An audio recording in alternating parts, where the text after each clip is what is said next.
Have at it. What do you think about this myth? You are addicted to things that are addictive. You know, he makes a good point on that, and it is a myth because things in and of themselves don't have addictive properties. There's not this power. Now, I have to make a confession. The other day, I bought my wife a 4-pound bag of M&Ms, peanut butter M&Ms, and you are a good husband. Game here, and it was her fault that she left it by my reading chair, and therefore it's one of these things that I believe they may be addictive because I returned it with 1 pound of M&Ms left. It was awful, and I say that to say there's no power in those M&Ms to be addictive.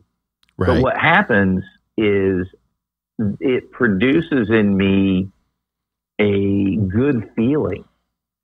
And I want to keep that good feeling up. And so I keep eating the M&Ms and eat them. And sometimes I'm eating them without realizing that I'm eating them. And we could call that addictive. We joke about that addictive. But what I'm doing is I'm really pleasing my desires through M&Ms. And you could please desires through many different things. It could be heroin. It could be pornography. It could be gossip. You know, some people just love to gossip because they're the center of attention. That's a good point. It just, if we think wrongly, we'll usually come up with wrong solutions because we're not asking the right questions. And so to say that something has an addictive property in some ways is playing the blame game and saying, I'm blaming M&Ms. We are not addicted to things, but rather it's the heart that is saying, satisfy me, please me. And this is how I cope with life.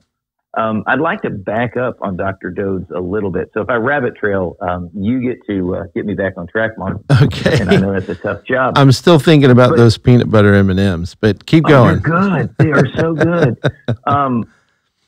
Anyway, if we get to the beginning of his book before he gets to the myths, basically, I'll just summarize it for everybody.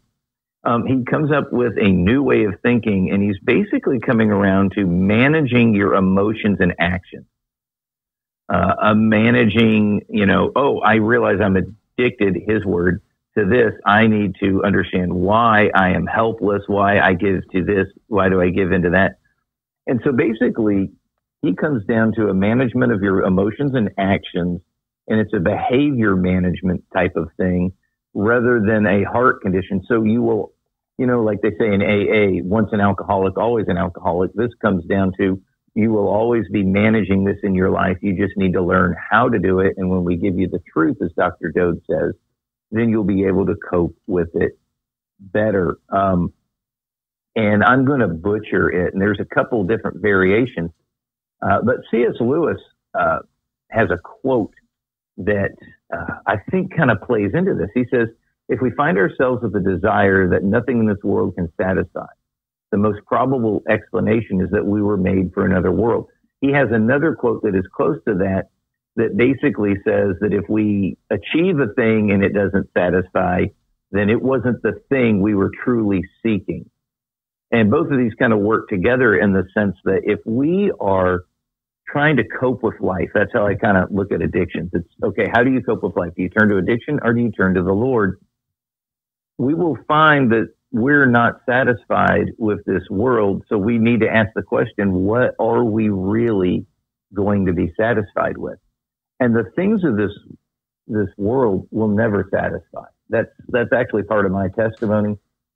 I came to Christ because looking at the world and the life I was living, no, I wasn't strung out on drugs. No, I wasn't doing this. But I just found nothing satisfied, and I was tired of chasing the wind. Mm-hmm. And in addictions, it's I feel weak. I need to be satisfied. How am I going to satisfy myself? Sometimes the drugs numb the pain. Sometimes the gossip or the shopping or the gambling is uplifting me because I feel worthy. I feel like I deserve this. I feel like entering into a fantasy world where I am the hero. And these things can all be addictive.